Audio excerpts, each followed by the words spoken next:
the 2022 Rec Board Candidate Forum. Please kill your cell phones. First of all, I'd like to introduce our election committee that we've been meeting since September.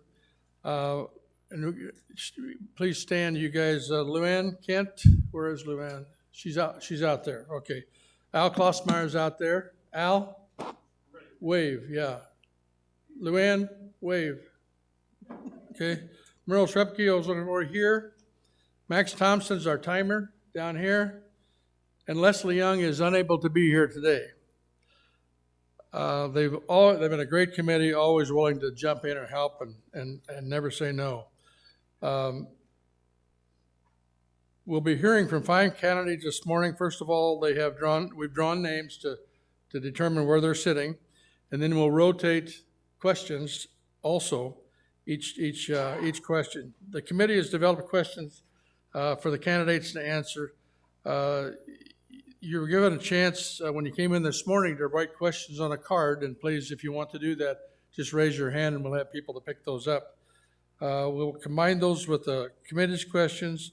I'm sure we'll not be able to get to all the questions, but you'll be invited to a meet and greet session later on in the month. If you don't have your question answered, you can come at that time and talk to each candidate in a kind of a meet and greet session. And that'll be at the social hall on March 16th. That's in the evening. We also had a website available last month to ask questions or to submit questions, and we got a pretty good response on that. The committee members are now putting all the questions together, and we'll try to put them in like issues. Now we're not going to ask every question to every candidate. We're going to rotate questions. We'll start with a forum with each candidate giving a 5-minute opening response and then move on to questions. Each candidate will have 2 minutes, 3 minutes to answer each question. We will not ask the same question of each candidate. Max will be the timer down here, and he's going to give the people a chance to know when they're finished, and when they are finished, we're going to clap. Because knowing these guys, it could take a while if we don't. So let's get started with each candidate should come up this way, right? Starting with George. And introduce themselves and tell a little bit about themselves, and they have 5 minutes each.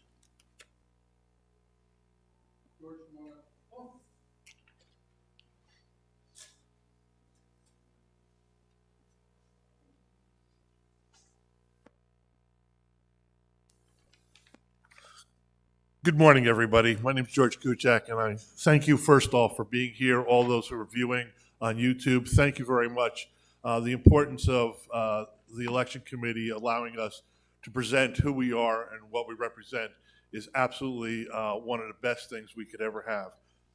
I am a candidate for the Sun City West Governing Board. The governing board here is a policy board. We make policy, i.e. like the RRMPs or bylaws, standing rules, and then the finest staff that we could ever have executes them. We're like a baseball team. The coach makes the lineup, places the players in position, then the players make it happen. Governing board is the coach, and the staff are the players. And this is something that we need to remember, that those lines should not be crossed. Now to ask, who is Sun City West? You, the owner members. Okay? Sun City West is the nation's premier, active, adult golf community. Premier, what does that mean? We're rated number 2 in the United States by Consumer Reports. We are an unincorporated part of Maricopa County. What we are not is Sun City Grand, or Sun City, or Surprise, or El Mirage. We are not that. We are active. Over 100 clubs, any interest you have. Okay? Along with scoring 100%. Now think about that, 100% on amenities for adult communities. We were the only one in Arizona. And not only that, only 1 of 6 in the United States. Something to be very, very proud of. And our staff and our people and governing boards of prior times, all that, have made this happen. Okay? Our clubs are the backbone of the recreation centers. We need to support them. You can do whatever you want to do. You can be as busy as you want to be. You can be as unbusy as you want to be. Okay? Sometimes we have ideas that we want to have them open up for semi-public use, you know, at a higher fee for use. Not something that I particularly support. Some of our former clubs had over 6,000 guests in a year. I don't think that's right, okay? That's something we need to look at and make sure that we are here for our owner members. The clubs are for the owner members, and they are run by the owner members, and they are represented by the owner members. Adult, we are a 55-plus planned community. And I'm sorry to say, sometimes if you go to some of our dances like that, you wouldn't think it's 55 or anything. If you go to our wonderful Lizard Acres pub, you would find out that we have a great old time there. And that's what we should have. We are active. We are there. The important one here is a golf community. We have 7 golf courses, over 8,700 golfers. Okay? There's always a call to sell the golf courses, make them into parks. Parks take maintenance, and they provide no revenue. There's a thought process that we all need, okay? Our problem-solving skills should both be tactical and strategic. We solve the problems today with the future of Sun City West in our vision. There's 2 quotes I'm going to have from Webster's Dictionary. One is for tactical. It says, of the relating to tactical, as in relating of, I got to move the paper, terrible, to a small-scale action serving a larger purpose, to make or carried out only a limited or immediate end in view, of planning and maneuvering to accomplish the purpose. The other one is strategic, a careful plan or method, a clever stratagem, an art of devising or employing plans or stratagems towards a goal. And I think that once again, our general manager and our past governing boards and all the guys up here on stage and all those who have been on governing boards before understand that that strategy needs to be first and foremost. About myself, I've served on the following committees and capacities: properties, budget and finance, general manager search, charter clubs, along with special assignments from the president. My former board positions are secretary, vice president, and president. Please review my service of the past and will instill your confidence to support myself in this office. It will be an honor and truly a privilege to serve you. As always, I'm available for questions and comments. Please reach out should you have it. Our outlook for the future should be coming together is the beginning, keeping together is progress, working together is success. I do thank you for your support.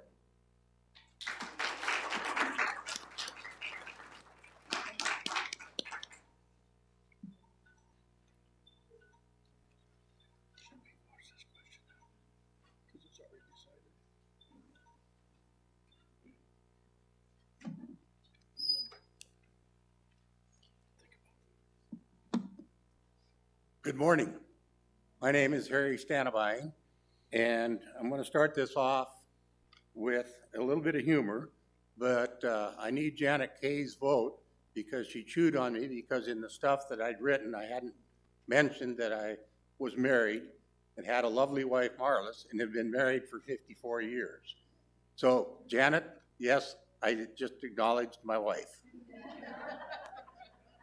I have 2 children, 2 grandchildren.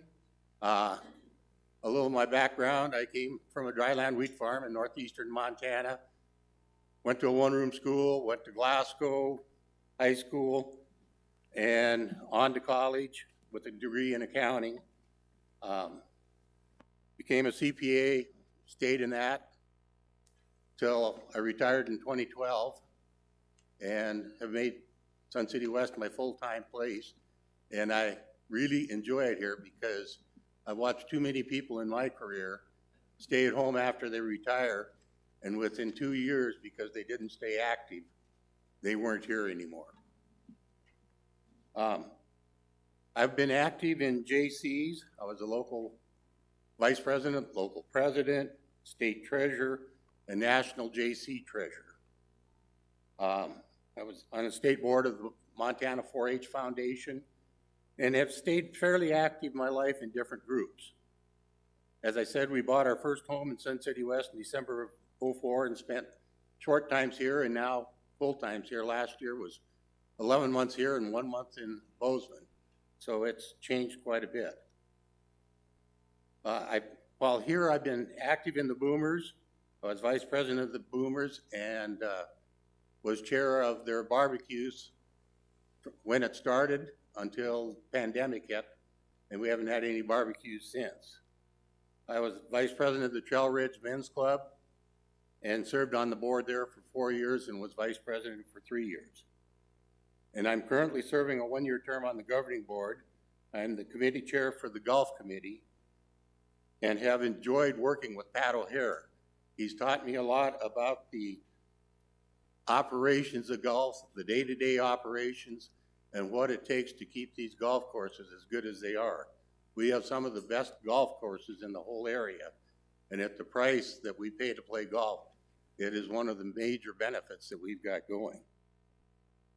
Being on the board has been an eye-opener as to the operations at Sun City West and what it takes to keep this great community operating going forward. With my background and experience, I feel I can help by keeping the community vibrant and a place that people want to come and stay for their later years in life. It will be a real task going forward addressing the needs of the generation that was here first, the Boomer generation, the Gen Xers, and the Millennials. These 4 groups have a lot of different interests and view things entirely different from one to the other. And so it's going to be a real challenge to keep everybody somewhat satisfied and keep this great organization going forward.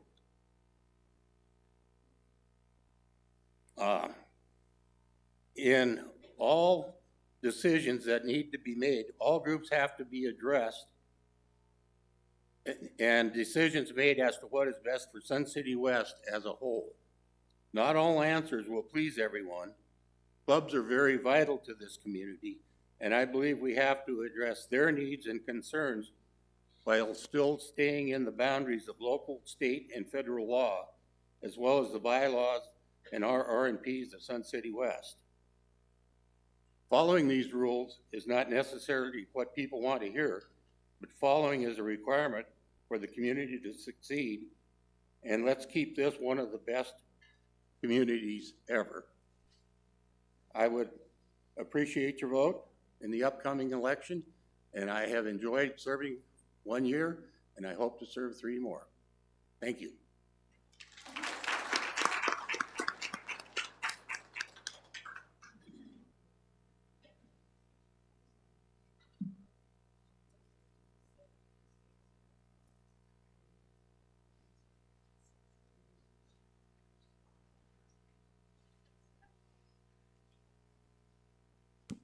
Good morning. My name is Jack Leary, and thank you for coming to today's candidate forum.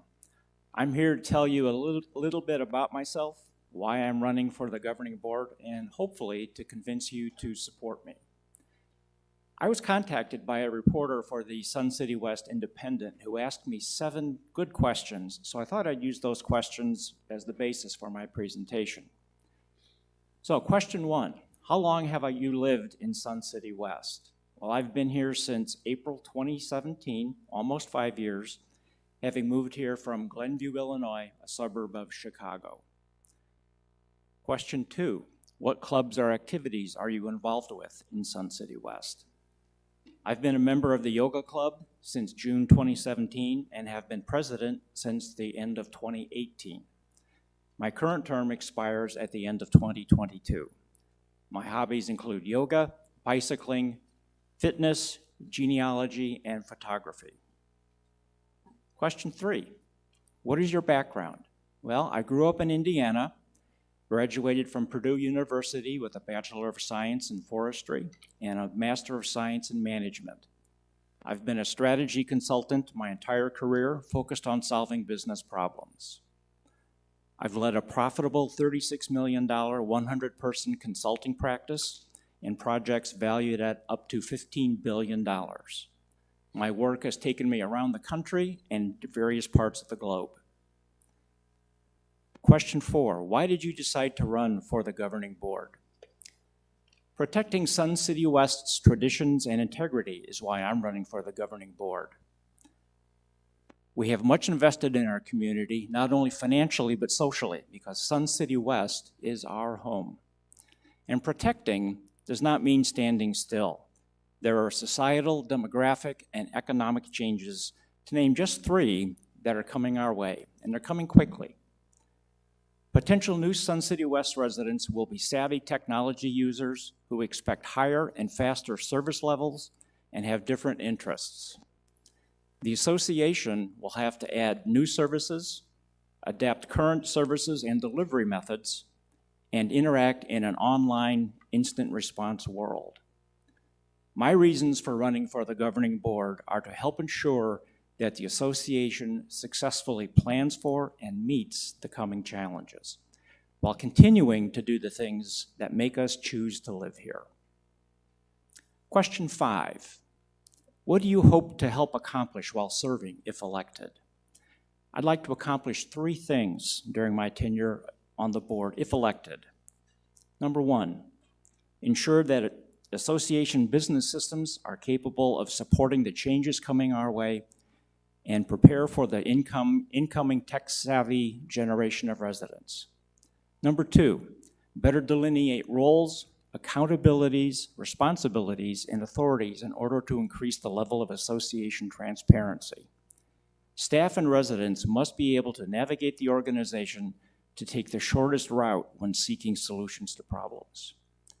And number 3, I'd like to see the project request process be a bit more rigorous. Requesters do prepare justifications for their projects, but I've noticed that we're not consistently asking several important questions. For example, what happens if we don't do this project? Or, what alternatives have you considered and why did you reject them? So it's important to ask such questions so that we're able to more clearly differentiate between the wants and the needs so that we can manage our money more importantly. Question 6, what do you foresee as your biggest challenges if elected to the board?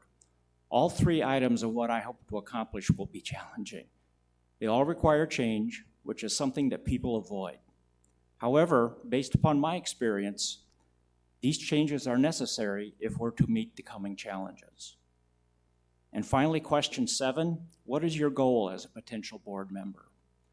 I have no personal agenda other than to do what is best for Sun City West. My success is measured by the association's success. I pledge to work only in the interests of the association. My goal, if elected, is that Sun City West will be in better condition when my term ends than what it was when I started. I want Sun City West to keep moving forward. So in closing, thank you for your attention. I hope I've answered these questions to your satisfaction and can count on your support to elect me to the governing board. Thank you.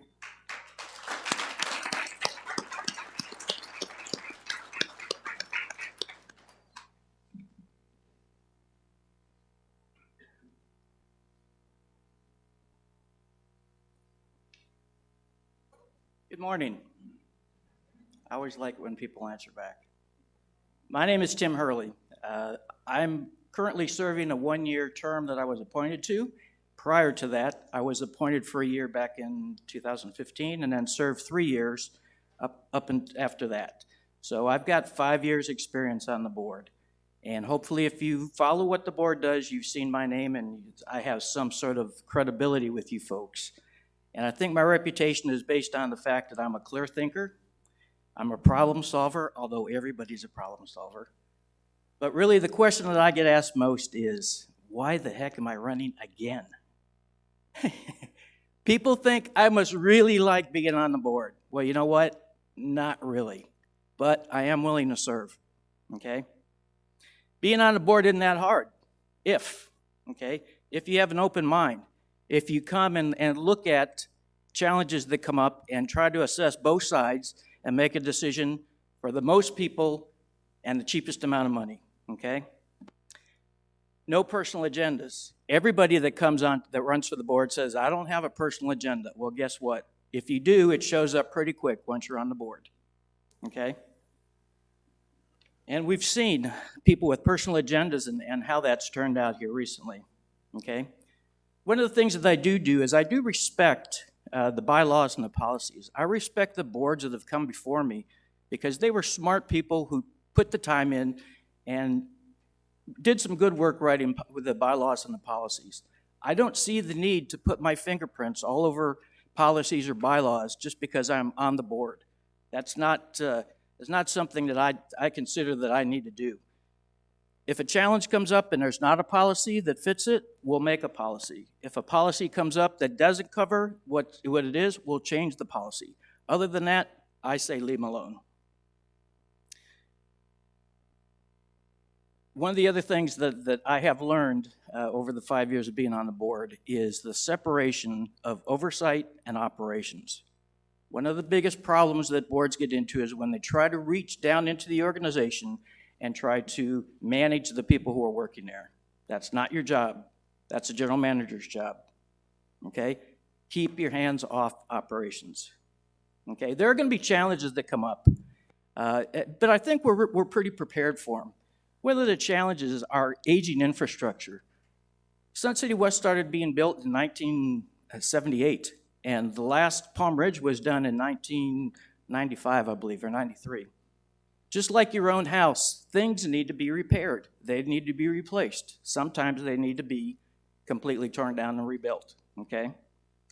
But we're well prepared for that. We have a reserve study that has all of our capital items, $5,000 more, spread out over 30 years, and the cost to replace them laid out over 30 years. So we know what it's going to cost to repair and replace these things. We have a repair and replacement budget.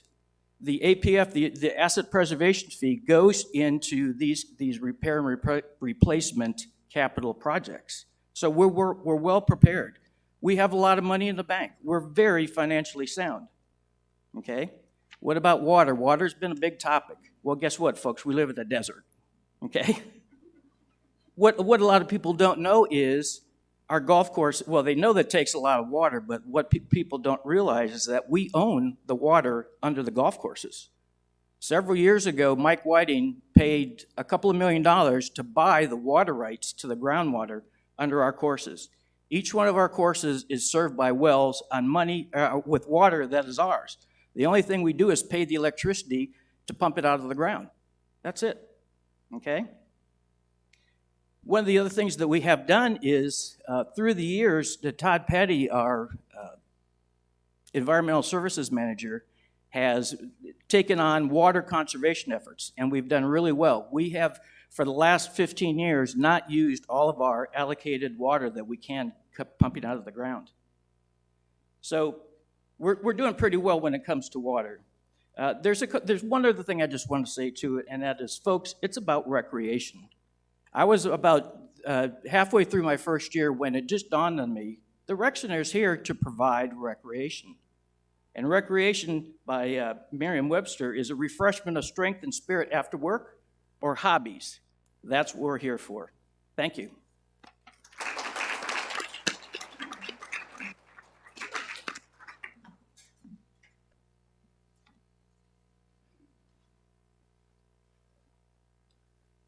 Good morning. My name is Dick Rhoades, and I think the very first thing I want to do is to echo George's comments earlier when he welcomed you for being here, you and all of our friends and neighbors that are watching at home on YouTube. I think that says a lot about you and your interest in this whole process. I'm a right brain guy, so the way that I've been taught to compensate for that, because if you give a right brain guy a microphone and a stage, you might as well just pack your lunch. So what I have been doing, and I've done this for a long time, is I make notes. I make bullet points. So if you see me referring down to my bullet points, it's to rein me back in, okay? I've never been called the new guy, but I guess I am now because I think Jack and I are the only two that have no experience on this board. And I don't know if that's a good or a bad thing. So I'm 73 and I'm a rookie. But I think I'm geared up for this. I want to introduce one person in the audience. Is my wife, Gwen. Gwen and I have been married for 54 years. We were married February the 10th of 1968. And I don't know how many places we lived in, from California to Florida to New Hampshire to wherever. She's the most important decision I've made in my life, bar none. Sentinel decision, 19 years old. I was a lucky person, very blessed. We have 3 children, 7 grandchildren. If you would like to see some pictures of the cutest grandkids you've ever seen, I do have them, and I'd be happy to show them to you before we leave. Okay. I grew up in a small town in Iowa, 1,400 people, and there's 1,400 people. The sign says 1,400 people, 1,400 good eggs and a few stinkers. The only thing that Stewart, Iowa was known for is that sign, and Bonnie and Clyde robbed a bank there in 1934, okay? I spent 4 years in the Navy. Actually, that's not true. I joined the Navy, spent 6 months in the Navy. They transferred me to the Marine Corps, and then they transferred me back to the Navy. I was a hospital corpsman. I have an undergraduate degree from New Hampshire College. It took me 4 colleges before I was able to graduate, simply because we moved so many times. I did go to graduate school, but my backhand and racquetball, and my wife was going to college and our daughter was in college at the same time, too much. So in the 8 years that it took me to graduate, I studied in the labor room with Gwen when we had our 3 children, every one of them. I want to get into the so what part of my presentation. I retired from the VA and after 40 years. I spent the first 25 years in a hospital environment. I was a hospital manager, an executive, I had progressive responsibilities. Primarily my job was to extend and to provide an avenue and improve access to health care for veterans and their families. The remaining 15 years of my career was in Washington, D.C. Washington, D.C., and then we moved to Kansas for something else, and it's part of VA, but I worked on national projects there. And I ran things like the compliance program. I wrote the compliance program, third-party metrics and such stuff. But I don't think that's important because that's just part of my work life. But what it did do is it gave me a lot of experience. I have chaired and I have been a participant in multiple national task forces, including Department of Defense, Medicare, Department of Justice.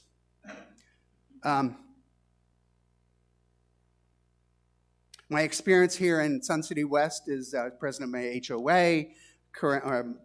I participated in, I was president and past board member of Flying Wheels. It's a non-chartered club, motorcycle club. Pickleball, woodworking, yoga. I was in Silver Club and some of the other clubs as well. I'm a current member of the Budget and Finance Committee. I'm going to tell you why I'm running for the board. I'm running for the board out of a sense of commitment, to give you a choice. I believe in fair and equitable representation without special interest group and free from the influence of self-serving agendas. I'm committed to professionalism, collegial, respectful behavior, and the ability to listen to the opinions of others. I believe in the transparency of the governing process, and I understand the time and the commitment necessary to sit on the board. So thank you very much. Okay, that's all.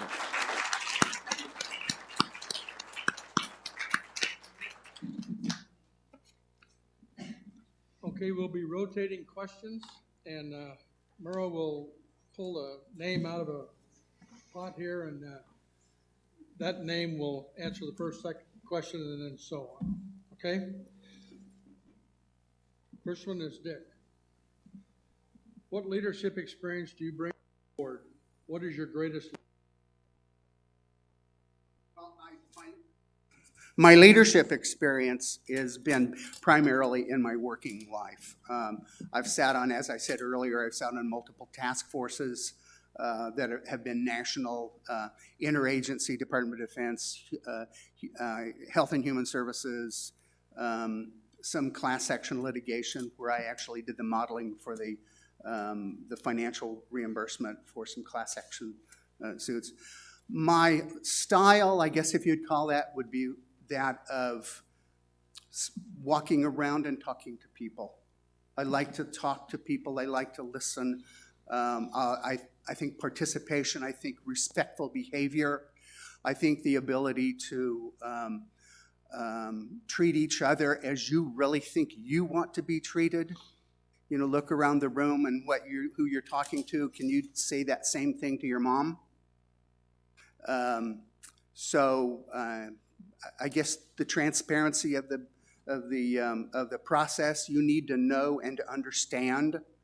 And I would encourage you to participate and to come to the governing board meetings, speak, talk to me, talk to the other board members.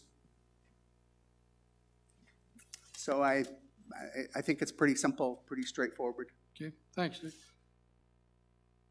Jack. Name one issue currently facing our city that you are passionate about. How would you address that issue? I do have a passion about the issue about bringing the clubs under the C4 of the association. It's a discussion that's been ongoing on the board for several months. I am weary of it.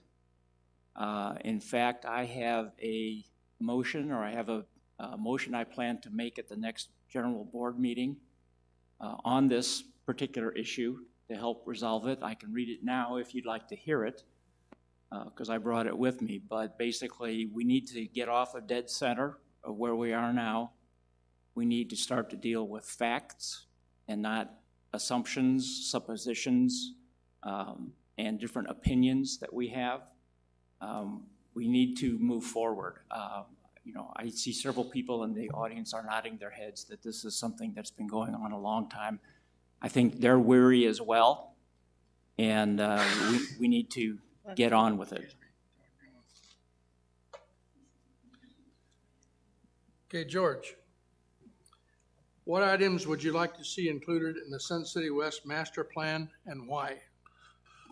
Master plan is very important to Sun City West. I think that what we need to do is look at utilization of our space that we have first and foremost, making sure that our clubs are in the right venue, in the right space without any overuse or underuse of their abilities to take their membership in.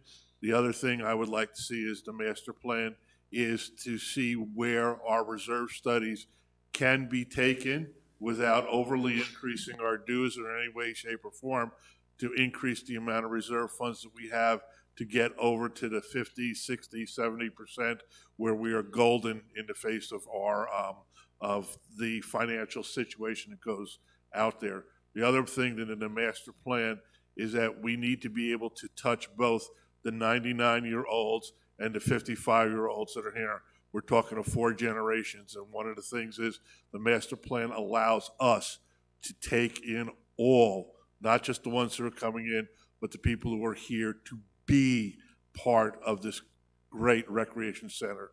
Thank you. Okay, Harry. What are your experiences and strengths in strategic planning? Well, part of my background was the managing partner of our CPA firm for 20-some years, and then become the branch manager when we merged. So I've been through a merger of firms and gained some experience in that. And with the strategic plan, you know, you got to be able to sit down, look forward, and meet the needs of all of our people. As George said, there are 4 generations, as I brought up in my opening, and we have to address all those generations because they all have needs, and the needs and the wants and desires and how people react are all going to be different. Okay, Tim. What does the governing board need to do to ensure our community remains relevant for our current and future members? What does the governing board need to do to stay relevant? I think that the governing board basically just needs to stay where they are and honor the bylaws and policies that we have. And I'm not really sure what we mean by the question. So maybe you could give me a little bit more information. I'll give you information that's on this sheet right here. Okay? Okay. What does the governing board need to do to ensure our community remains relevant for our current and future members? Whoa, that's a stumper. I don't know that I'm always caught with the idea that the governing board has to do something to keep the situation relevant. I mean, the governing board is for oversight of the corporation, the recreation centers of Sun City West. It's really the corporation that decides what it's going to do. The board is oversight of that. The board does not tell the rec centers what they have to do. I think that's one thing that's people have a misconception of. What we do is look at what they do and approve what they do. It's not that we tell them what to do. And I think that's a misconception a lot of people have, that the governing board actually tells people what to do.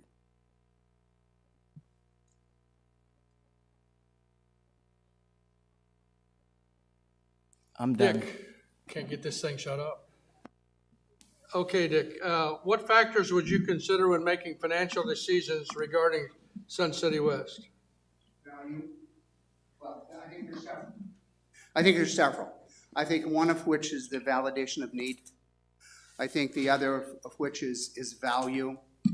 And I say value because, and we've all experienced this where we have contractors come in and say, I'll do that for $1,500, and somebody else says, I'll do it for $11,000. Or in reality, probably the right answer is somewhere in between. So I would look for value. Competing priorities. You could name a project and say, well, we really, really need this. Well, we might really, really need that, but let's look at the greater scheme of things.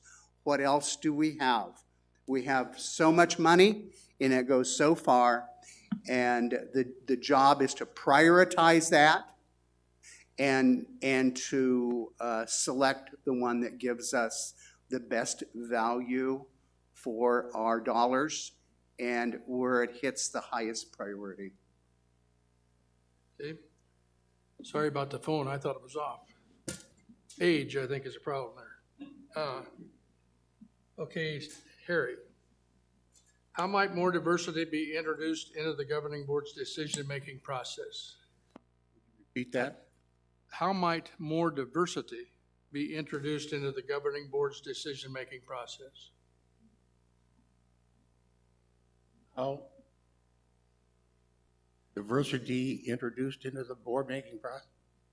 Well, first of all, I believe that an organization has to have different concepts, ideas. The board cannot be all of the same type of people. Otherwise, you're going to have a board that doesn't get anything accomplished. That you got to have good discussion, good decisions, good opinions, and everybody has the right to say what they think and believe, and the other people sit and listen to it. Okay, thank you, that's a tough one. Jack, identify one safety concern in Sun City West. What strategy would you implement to address that concern and make our community safer and more secure for residents? Well, I think for a safety concern, I look at the police reports every week, and I hear and I read about vehicle thefts going on. I read about assaults and that kind of thing. Seemingly around the hospital is where it happens to be. But I have to wonder if maybe we should consider things like security cameras in parking lots, so that maybe it won't stop it, but it will record it, and maybe those who are on the borderline of committing a crime will think twice about it. So I think we've got, and if we could, this would be a tough one because we'd have to depend upon the county to do it, but if we can get more sheriff patrols out here, that kind of thing. But yeah, I think security cameras and a better police presence. Okay.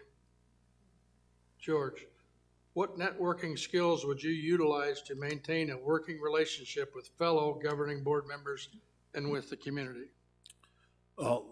First, Marshall, thank you. First, I want to say community or the owner members. We represent as the governing board the owner members. Being able to be out everywhere that you can be, being available to the community, that people can come up to you and ask you a question. If you don't know, you can find out.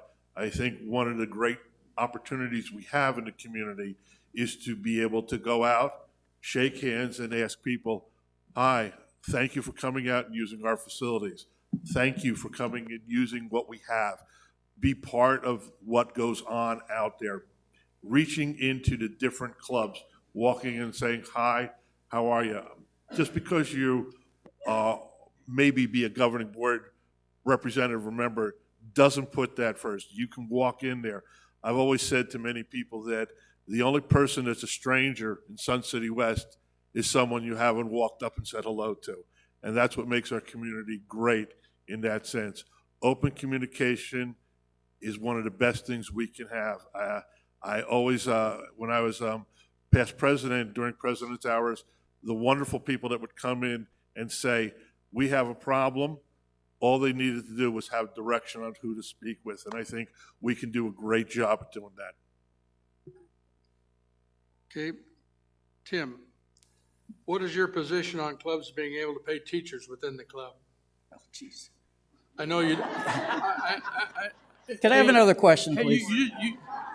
it just came up your turn. That's all there was to it. You know what? This is a real sore subject with me because the board has spent a lot of time going over these RRNPs, okay? Personally, I think the clubs, well, not personally, the clubs are separate entities from the rec center, okay? The rec center trades their use of space for the club's agreement to live by the RRNPs, okay? The clubs are 501c7 social clubs, okay? And they have specific restrictions that the IRS puts on them, okay? It's up to them to live up to those restrictions. If it means that they can't have, if it means the club cannot pay somebody and they act like an employee, they shouldn't be doing it. But there are stipulations in there for independent contractors, and the board spent a lot of time coming to the conclusion that it makes sense for the teachers that are club members to get donations from the club rather than having a payment that goes through the club to the teacher. And I support that. Okay, thank you. Dick, what would you do to stop alcoholic beverages from being consumed in the R.H. Johnson pool area?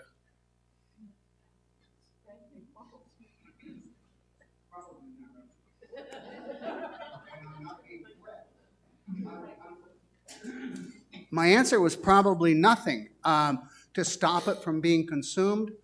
I think the first thing I have to do, and I want to back up a little bit because I'm not sure what the policy on alcohol in the pool is. So I would have to look at that.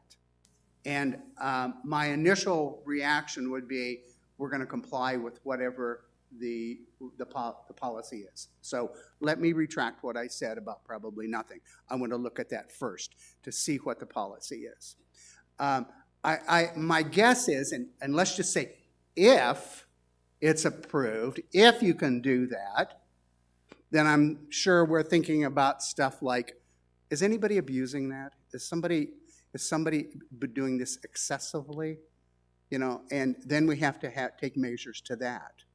But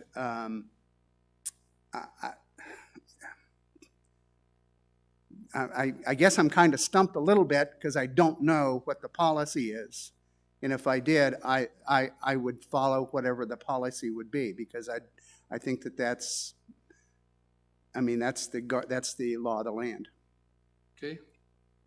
Tim, how will you promote unity in the new governing board? You know, that's really important. The good boards that I've been on, people have had disagreements, but they've done so civilly. And it's not bad to have disagreements on the board. And in fact, that's how new ideas get generated. I'll give you an example. I changed my mind recently on an issue, and I can tell you what it was, on the board, because somebody put up a good argument for it, something I hadn't thought about. And I thought, you know what? That takes better consideration. So I think, first of all, having the trust between the governing board members that it's okay if you disagree, we're going to do it civilly, is the biggest thing. And because you have to respect each other and their opinions. Everybody's smart up here. Everybody's got opinions. Some people are stronger at presenting their opinions than others, but you have to listen to them. You have to respect them, and it just comes down to,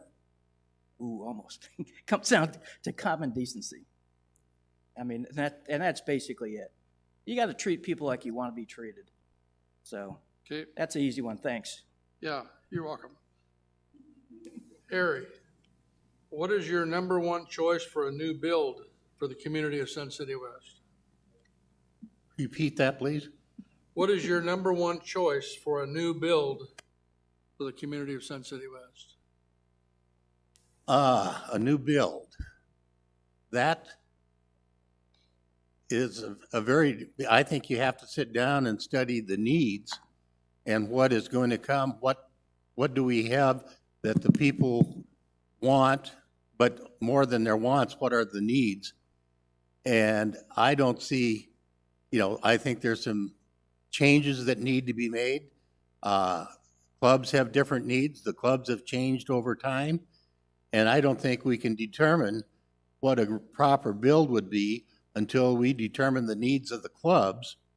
And then from there decide also with the needs of the communities, because I know there's things talked about like a social gathering area. Well, maybe the social gathering area could be, we take part of an existing facility now and do some add-ons and make enough space to fulfill the needs of our clubs.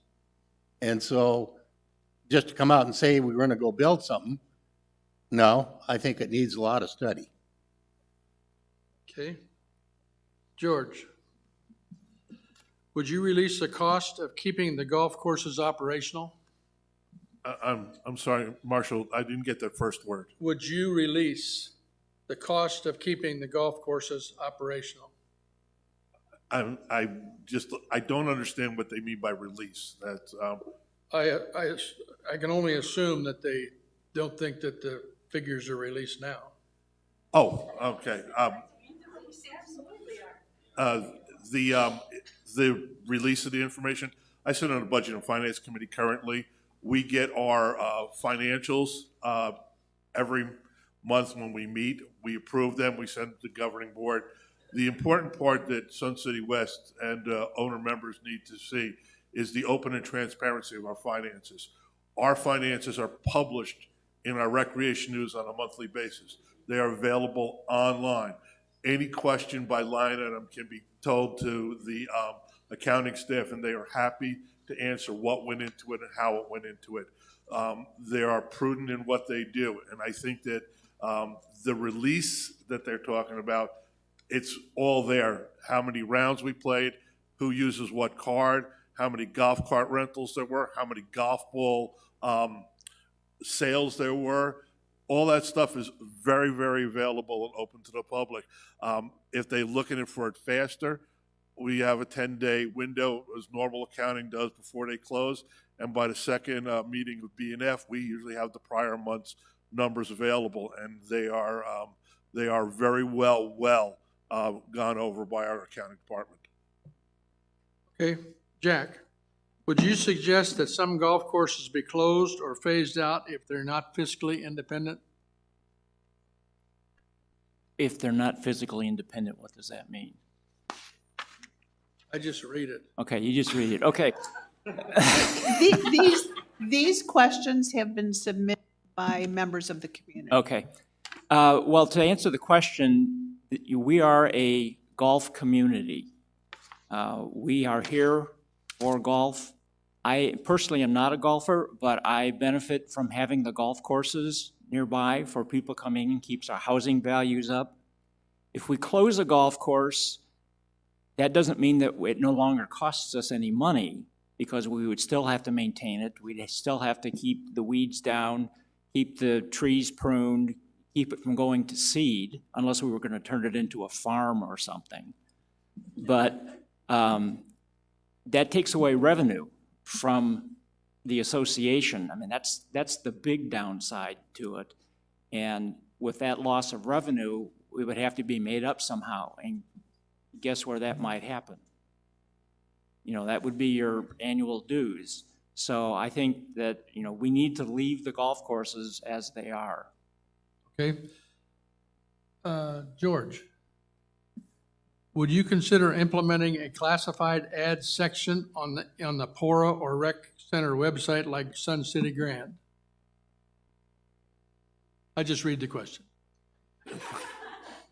Okay, that's a good one, Marshall. First off, that would be an operational decision, not a governing board decision, right up there. That would go to the general manager as they oversee what goes into the recreation center news and what's published. Pora, you'd have to ask Pora what they need to do. They're the Property Owner Residents Association. We're the governing board of recreation centers only, not the street sign people and all that are out there.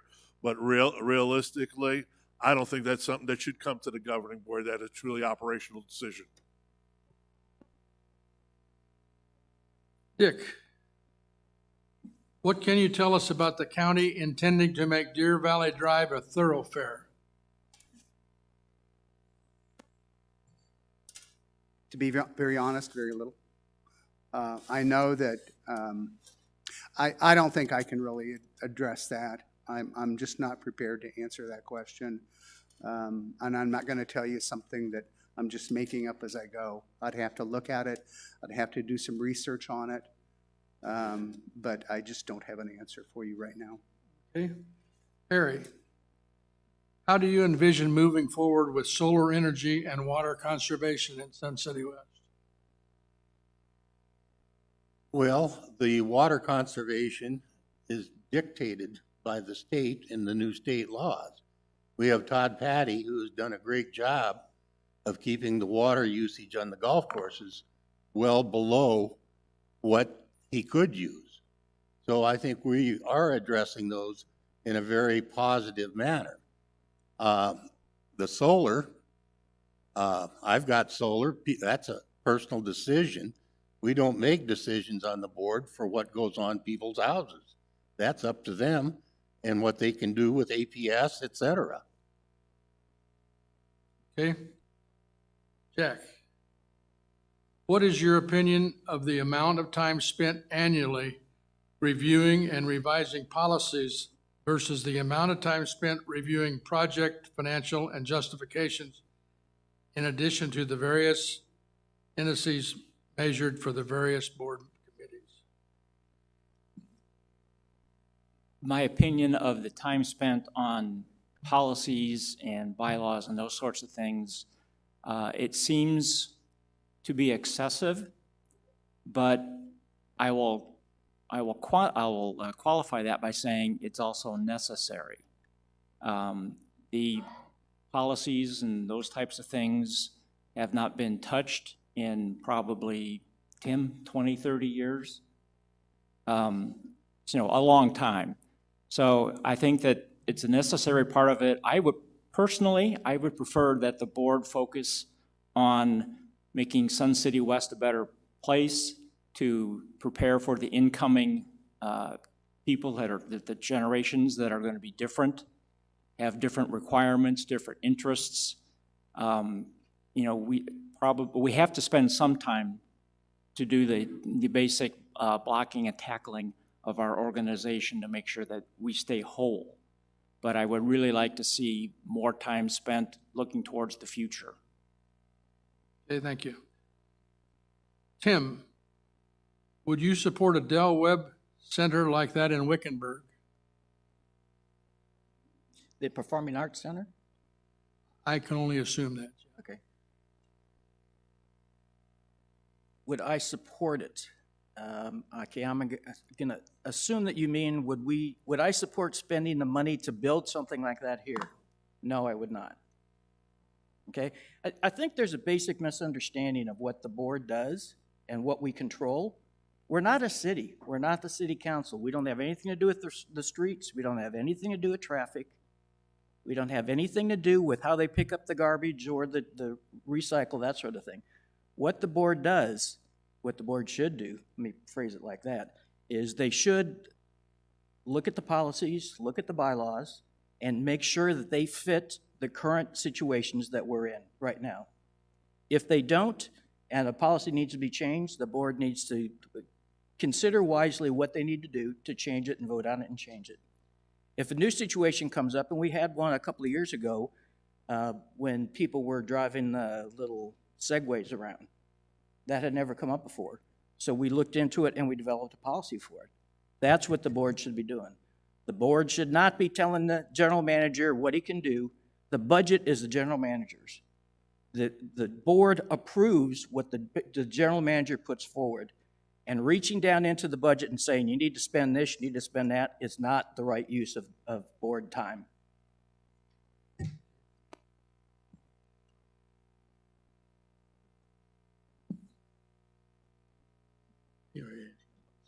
But it's, Okay. Okay, Tim, we'll keep you up on it there. Many charter clubs require new members to be trained how to use equipment before becoming a member. The Rec Center has proposed rules prohibiting club members from being paid to provide this training. Do you think this will be detrimental to the charter clubs? You've kind of already answered that Yeah, question. a couple things. The Rec Center is only trying to get the clubs to be compliant with the IRS statutes, okay? In fact, there was a big debate about taking all of the tax stuff out of the RMPs, because my personal opinion is the board should not be telling the clubs how to be tax compliant. They are a separate organization. It's on their own to go find out how to be tax compliant. A lot of clubs that have equipment that you could get hurt on have training sessions that you have to go in to do it. Most of those, my understanding is, I don't belong to metal or wood or any of the clubs like that, but my understanding is most of that's volunteer. The people that are getting paid are mostly the craft clubs where people have expertise on how to do certain crafts to a larger extent. And those are mainly the clubs that we were talking about that paying teachers. So a lot of the clubs that have heavy equipment, the teachers that do, you have to go through a safety class. Most of those teachers are volunteers. So. Okay. Jack, how would you propose to stop the suspicious vagrants, homelessness, from living, committing crimes, littering, using our common areas, and loitering in our public areas? Well, again, that is an operational issue. The board sets policies, and I'm sure we somewhere have a policy that says that the facilities are to be used by owner members, associates, and tenants, but we really have to rely upon the county to set those policies, to enforce those policies. I mean, that's what we're really talking about, is enforcement.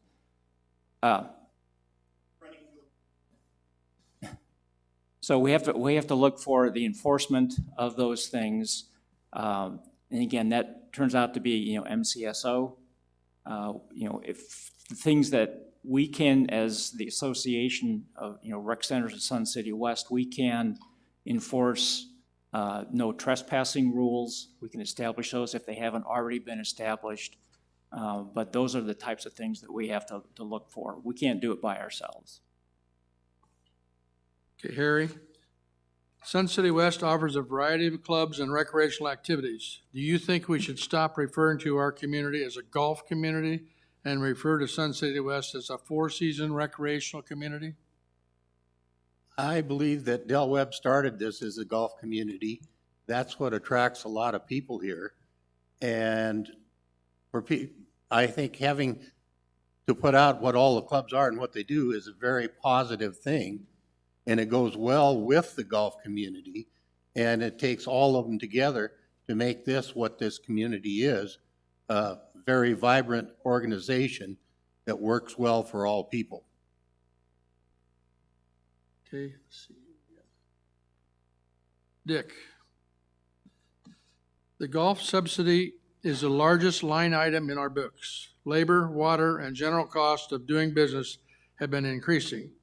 Do you think that it is fair to continue to pass this cost along to the majority of non-golf playing Sun City residents?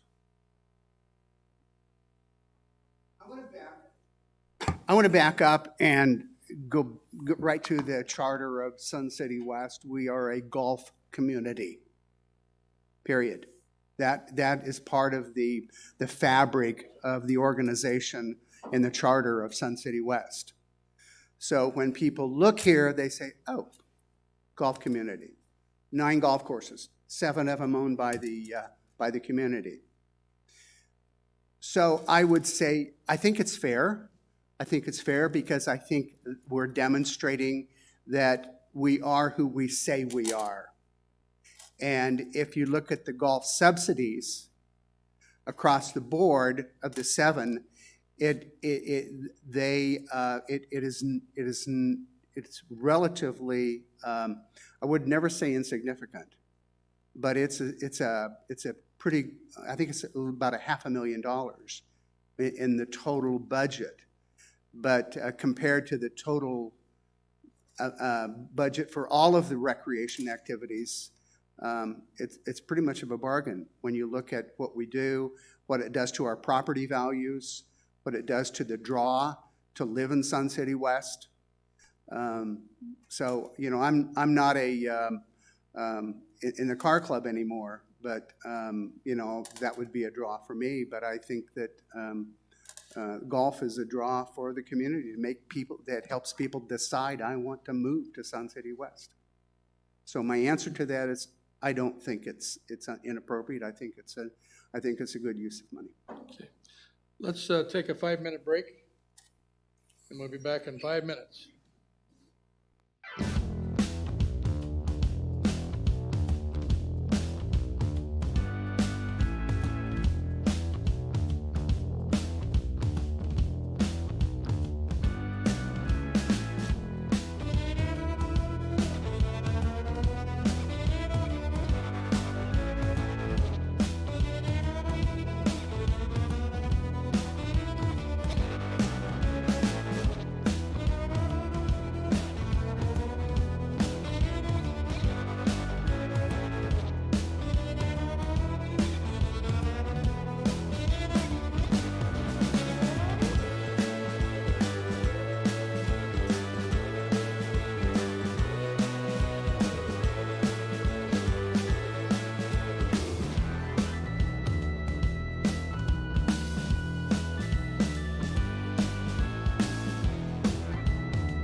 George is up next.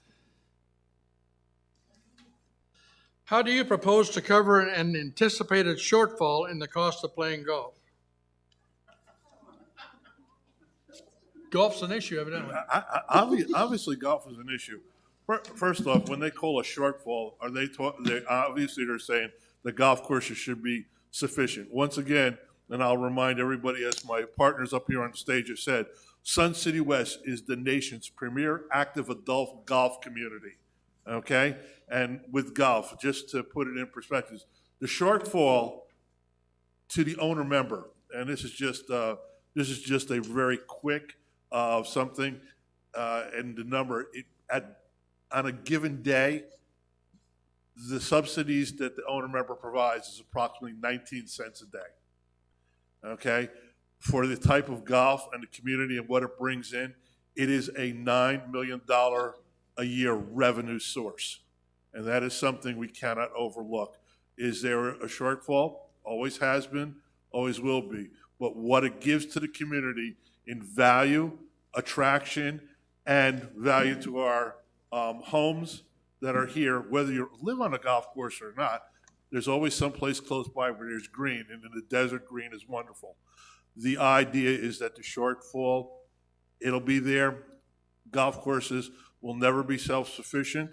However, right now, when you divide it over to 7 golf courses, I think this year the anticipated number, please don't quote me on the number, is approximately $500,000, and over 25,000 residents. It's a very, very small amount to keep this as a golf community. Thank you. Okay, Dick. The governing board appears to be very divided now. How will you help eliminate the divide so that what's the best interest of Sun City West is placed first? I think the way that we, let me say that I would not necessarily say that it, in my perspective, is divided. I think what they have is a difference of opinion. Well, it is. And it's a difference of opinion that people believe very strongly in.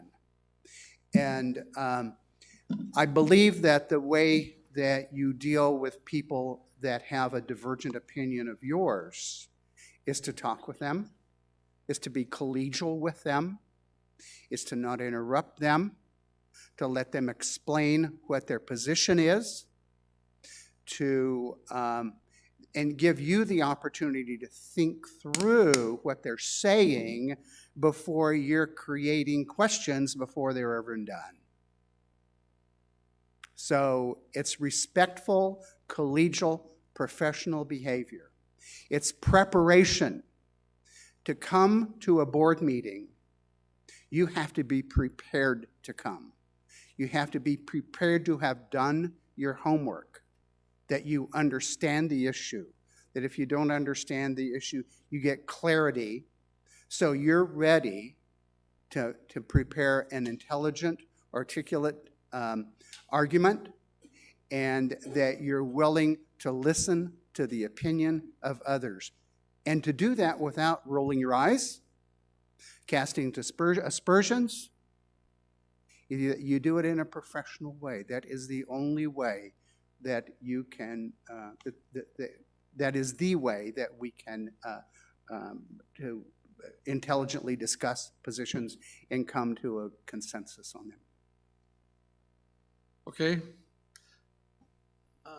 Harry, how will you promote a good relationship with the supportive of the Property Owners and Renters Association? How will you promote a good relationship with and be supportive of the Property Owners and Rentals Association? Well, I feel PORA has a very good purpose in Sun City West because it is the Property Owners Association. I think the meetings have to be held together at times. There's got to be discussion between the two groups, and decisions have got to be made that support both operations. They're very vital to this community. They're very distinct and different in that as of late, if people have violated the rules, is now under the guise of the board, which was part of PORA, but still, that was probably done with a joint meeting and a good discussion between the two groups. And I think that's where it's got to start, and you work forward. I think we need both. Okay. Jack, how would you suggest providing accurate and timely community information regarding crime, accidents, and road projects to owners, renters, and winter residents? Well, there are several ways to do it. Part of it is the association's website, the association's Facebook page currently publishes that information as it becomes available. So that's already being done. Crime statistics, not so much. That is a service published through the Independent. There are also any number of websites that you can get information on crime statistics. So it's there if you go look for it. If you want that kind of information fed to you, I don't know that that's a association responsibility to do that. I think that there are other sources that are more accurate. I don't know that we want to get into the business of getting those feeds. We may not even be able to get those feeds legally. So I think that we have to look to other sources to get that. Hey, Tim, in many recent resident surveys, a full-service restaurant has been identified as a priority. As a governing board member, how would you entice private development of a full-service restaurant in Sun City West? I wouldn't. But I want to go back to a question that was given a little earlier about the golf subsidy, okay? I think there's a big misunderstanding about the golf subsidy. That is only an accounting item because all of the other clubs, all of the other activities, all of the other gyms and rec centers are under the big heading. Those are all subsidized 100%. Golf is only subsidized maybe 10%, maybe not even that. So when people say, I don't want to pay for golf because we're subsidizing it, well, guess what? You're subsidizing everything else too. And you need to take that into consideration. It's about the amenities, okay? It's about the recreation. I just wanted to make that clear. Okay. Oh, the restaurant.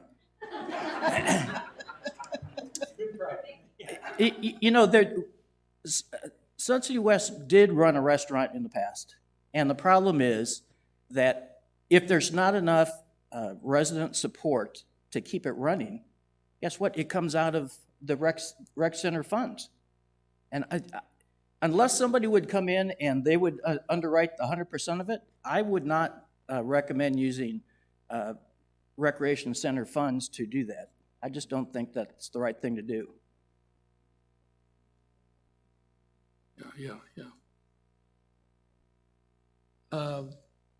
George, Sun City West is consistently ranked in the top 5 best 55 and over retirement communities. What suggestions do you have for continuing this success? Continuing the success? Continuing this success. Very simple, okay? Do what we do best, which is exactly what we're doing. We, as I stated before, are ranked number 2 in the nation. Number 1 is the Villages in Florida, okay? They are in a massive area. We're number 2 in the country. People want to come here. Our amenities are without a doubt the best in Arizona. Number 1, 100% on amenities. Only 6 other communities achieve that in the United States. Okay, what are we doing right? We, as the governing board, need to support our general manager and staff to keep it, as people would say in the years gone by, to the Del Webb standard, a standard that is second to none. When you go into a pool, it's clean. When you go into a golf course, it's well manicured. When you go into a club, it's clean, the monitors are acceptable. The facilities are well taken care of. The lights are on. All the things that we take for granted are the things that make us number 2 in the community. That's what we need to do. Do we need to do anything else? Of course we do. We're not perfect, okay? However, the opportunity to change what isn't is very small. Thank you. Okay, now we're going to use the questions from you folks that we received today and keep going through these, through the questions. Dick, has Sun City West considered buying the Goodwill building and using it as a meeting place? I wonder if it's for sale. I'm sorry?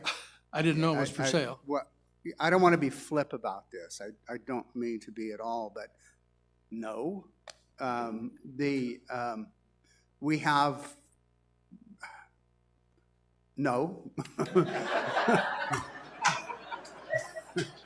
I don't know why we would want it. I think that we'd have to, not to go into detail, but we'd have to do some space allocation studies and validate that we need the space, and and then we do a search and to see if there was property available or if we should buy or build. So the quick answer to that is I am sure that we have not. Hey, Tim, how do you, as a candidate, feel you can bring this board to a point of professionalism, civility, and cohesion? The current board that I'm on? Or the future board that you're running as a candidate? Well, going back to what I said earlier, I think it depends on an understanding up front from all of the board directors that we're going to do this professionally, we're going to do it civilly, and that we're going to respect one another. It's okay to have a difference of opinion, but we're going to do it and discuss things civilly. Okay. Give me another good one. George, based on the space utilization studies, are there any charter clubs in danger of losing their club rooms? That is totally 100% an operational issue. That would be taken care of by our recreation manager. None that I know of, but again, with our new check-in system, there is an ability for us to know exactly how much space is being used. And again, we've always faced space utilization as a question. In Sun City West, the busiest times are from 8 to 11:30 every morning. And if you look at the charts, go on from there, we have plenty of space in the afternoon. When it comes to space utilization, personal belief, we have enough room, we have enough buildings, we just need to allocate the space accordingly. And unfortunately, a lot of times, many of our clubs say, I've been in this space for 25 years, I'm not going to move, even though it's an expanse that they don't use. What it needs to be is we need, as my partners up here on the stage have said, an open discussion without any issues, saying it's a space that the rec center is giving us, and it is allocated as how many people need to use it. And one of the other things is that we always talk about the difference between space allocation and peak use and real use. I mean, there are many clubs out there that may have 500 members, but really they have, 150 active. Where do space do we do? Do we have space for 500, or do we give them space for what they use? Thank you. Harry, do the Sun City West Ballroom Dance Clubs still exist? Did they change their tax status to allow more guests? Do they pay rent for the use of the Sun City West rooms? That is totally an operational question. I don't know. Okay.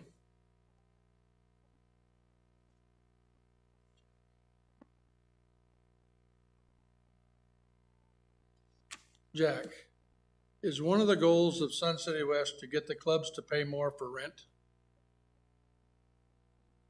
Not that I'm aware of. I'm president of the yoga club and nobody's asked me to pay rent. Okay. Who's next? Should, let's see, who we got here? Harry was. So, let's see. Oh yeah, we'll start over.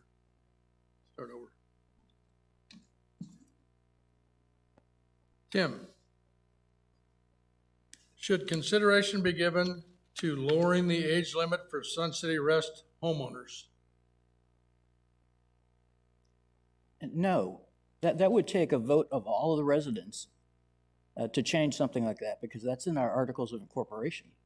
I mean, it's just not something you could just go do. You'd have to get a majority of all the homeowners to vote yes on it. I don't think they would.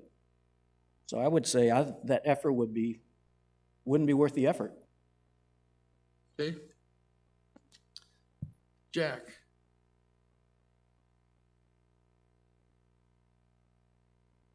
What about people getting costed out of Sun City West and don't pay more whole lives invested in homes? Not easy for some older people. Let me try to, I guess they're talking about people that are probably, That are financially unable to stay in Sun City West. was there anything that you've done about that, I guess is the question. Well, there are services that are available, social services to help with people like that. You know, I don't know that the association has any type of program to forgive debts. I don't believe they would, but I think that's a, you know, again, it's not a Sun City West issue. It's a social service answer to that one. Harry, what is the jurisdictional power and function of the governing board? What is the function of association management and staff? What is the jurisdictional power and function of the governing board? And what is the function of association management and staff? Well, we set the policy, and we provide the policy guidelines to the general manager, and the general manager runs the staff and makes sure the policies are followed and runs the operations. Okay. George, has Sun City West developed any plans to build an LA fitness style athletic facility in Sun City West? As far as the governing board would say, that would be something that it's up to the individual Planet Fitness or whoever they would be that would be coming in with that. But with 4 recreation centers with probably some of the finest equipment that's in there, I don't know why we would have a pay physical therapy, not physical therapy, but gym center when your recreation dues cover everything that's in the centers already. I don't think that would be an appropriate idea. Thank you. Okay. Now we'd like to ask each candidate to give 2 minutes final response that you want to give. And we're nearing the end here. So we're going to start calling Dick, you're first. Thank you. I think in 2 minutes, what I would like to say is I want to talk about vision. I want to talk about where do we go? How do we maintain who we are? We have been handed a premier organization that has been here since 1973, something like that, in that neighborhood. We have climbed to recognition to the top tier in the nation for age-restricted communities, but we're changing. We've heard in this session, we've heard it said that our age group that we have to look to is between 55 and 95, when in fact it's probably closer to 50 and 100. We have to, if not, it's not just baby boomers anymore. You know, it's not all about me. It's all about the people that are buying in here when they're 45 with the intent that they're going to come to live here. It's about the people that are 90 that have lived here for 25 years, and they want to live here for the remainder of their time. How do we address that group? We have to be vigilant. We have to be aware. We have to understand what people's needs are. And besides that, we need a board that is cohesive. We need a board that is understanding with each other, that's collegial, that can get things done. Thank you. Tim? We've had a lot of talk today about how great Sun City West is and what it does for the residents and things like that. And I just want to deal with one thing first, and that is attracting new people. The people that come to Sun City West are attracted by the quality of the amenities that we have here. And we owe all of that to the staff, okay? The board doesn't go do anything with the rec centers. We set the policy. It's up to the staff to carry that out. We've got some great staff people that have been here for a long time. That's what attracts people here, okay? So when we're talking about recreation, and again, I bring that back, it was like an epiphany, recreation. You have to think about all the amenities that we have, all the properties that we have. There's enough for everybody here. And we have a plan in place now where we're monitoring what the actual usage of the rooms are by the various clubs, okay? That is key to being able to plan the future as to who goes where and what goes, and who has what space and that sort of thing. So it's important to have that kind of information here, and it's important to realize we've got a heck of a staff, and we all owe them a debt of gratitude. Thanks. Jack? I think the biggest challenge that any board will have regarding Sun City West is to not screw things up. So I think that's, I mean, as has been said, you know, we've got a wonderful place that we live. When I came out here, I did not plan to live here. I came here, I ended up in Sun City West by accident, but I was impressed by the facilities, the surroundings, the community, and we have to keep that up. We've got new generation of people who have different priorities. They think different things. We have to make sure that we appeal to them, not only with our amenities, but also with the types of programs, access, the technology types of things. So it's incumbent upon us as a board to make sure that we have that forward vision to make sure that we can be ahead of the curve and not get caught, in a bind where we can't react fast enough. So I think that, as Tim said, we do owe a debt of gratitude to our staff. They run this place. The board oversees it, helps support them. We give them direction, but they are the ones who execute. So we really need to be able to guide them properly. So this is what our job is. Thank you. Harry? Thank you. I think the best way I could explain it is yesterday my wife ran into a friend of ours from Bozeman, Montana. They'd been down and spent 2 weeks with us 4 years ago.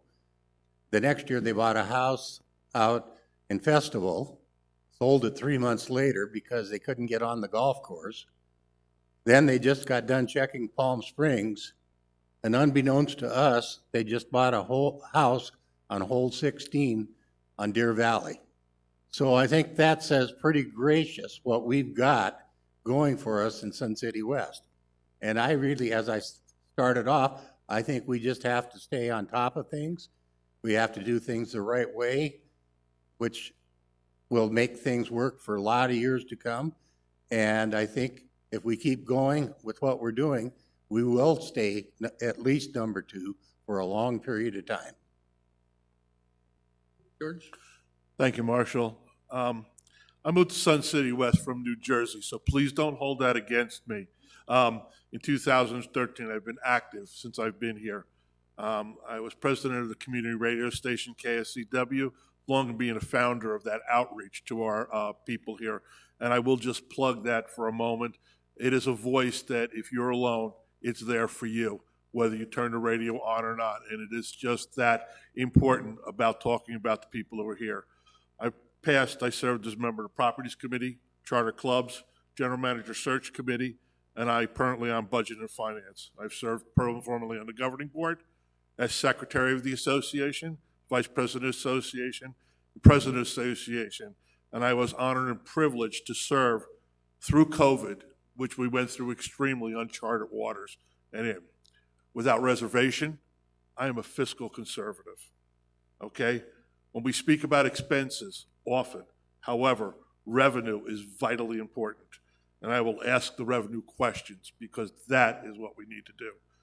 I have extensive budget and operational experience. My work experience is with the Home Depot.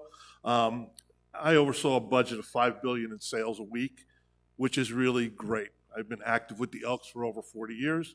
I've served in many leadership roles there, along with serving with the Knights of Columbus, VFW, Disabled American Veterans. One of the things that I want to just, I got 30 seconds. I have 3 quotes that are from 3 different people. First one, there are but a few important events in the affairs of men brought about by their own choice. Ulysses S. Grant. Those who enjoy responsibility usually get it. Those who merely exercise authority usually lose it. Malcolm Forbes. Honor is harder to master than law. Mark Twain.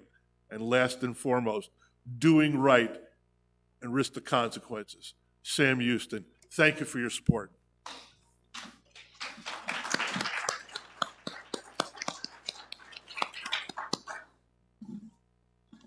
Well, I want to personally thank each of the candidates for being willing to give time to this association and work hard to keep it where it is. I'm sure that they'll do that. I want to remind you that if your question was not asked, please come to the social hall on March 16th from 6:30 to 8 and talk to each person personally, and they'll answer your question. Thanks to you folks for being willing to come and support our forum. And it's important to remember that you can do early voting from March 21st to the 24th until 3 p.m. and on-site voting on Monday, March 28th, 10 a.m. to 3 at the data center at the library.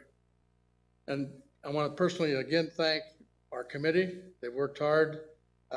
They've been great. And thank you for coming.